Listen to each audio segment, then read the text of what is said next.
அந்த ரீச் அவங்களுக்கு இருக்கு அப்படின்றத இன்னைக்கு தலைநகர பள்ளியெல்லாம் வந்து ரெக்கார்ட் பண்றாங்க. அதே மாதிரிதான் இன்னைக்கு பாரதியிலையும் இந்த நினைவு ஒவ்வொரு குழந்தையும் நீங்க அப்ரிஷியேட் பண்ணணும். இன்னைக்கு எந்த குழந்தையும் யாரும் திட்டவோ அடிக்கவோ கூடாது. இன்னைக்கு அவங்க லைஃப்லயே ஒரு டைரக்ட் ஆஃப் அட்ராக்ஷன்.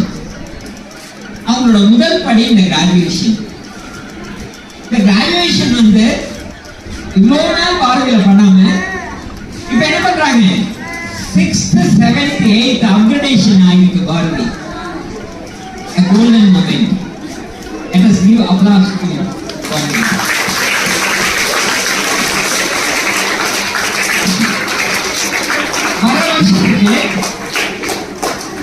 இந்த குழந்தைகள் மிடில் ஸ்கூலுக்கு அட்மிஷன் இங்க உண்டு. நம்ம பாரதியிலேயே கண்டினியூ பண்ணலாம். அது ஒரு நல்ல மைல்ஸ்டோன். அதுல வந்து இந்த கிராஜுவேஷன் ஸ்டார்ட் பண்றோம்.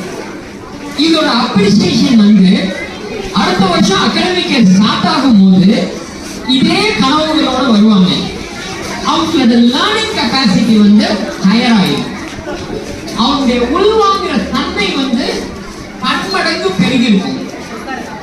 இப்ப நாளைக்கு காலேஜ் முடிச்சுதான் கிராஜுவேஷன்ன்றது வந்து பழைய ஸ்டைல். இன்னைக்கெல்லாம் எவ்வளவோ உலகம் முன்னேறிடுச்சு. இன்னைக்கு இந்த குழந்தை இந்த இயற்கை படிச்சது, இந்த அகாடமிக் இயற்கை படிச்சதுக்கு ஒரு பாராட்டு. அதுக்கு அவங்களுக்கு இந்த கோல்டன் மொமெண்ட் அர்ப்பணிக்கிறோம். இதே இது இந்த குழந்தை பாரதியில இருக்கிற ஒரு குழந்தையும் அதர் ஸ்கூல்ல இருக்கிற குழந்தையும் அறிவு வளர்ச்சியில பாருங்க.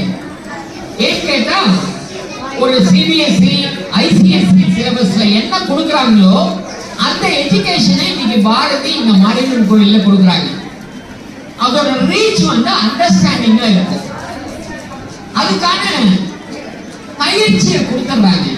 அது வளர்ச்சியில இடம்பெறும். அதே மாதிரி அவங்களோட லைஃப் மைல்ஸ்டோன் இது. அவனை இங்க வந்து ஒரு அப்ரிசியேஷன் டே, அதுல வந்து ஒரு கிராஜுவேஷன் கொடுக்குறோம்.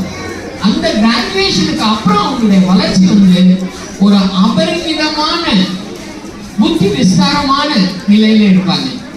அப்ப அவங்க கிட்ட நிறைய உள்வாங்குற தன்மை அதிகமாகும். அப்ப எவ்வளவு கஷ்டமான சிலபஸா இருந்தாலும் அவங்கள அதை உள்வாங்கிக்க முடியும். அதை நீங்க வந்து உணரலாம். Thank you very much for the golden opportunity.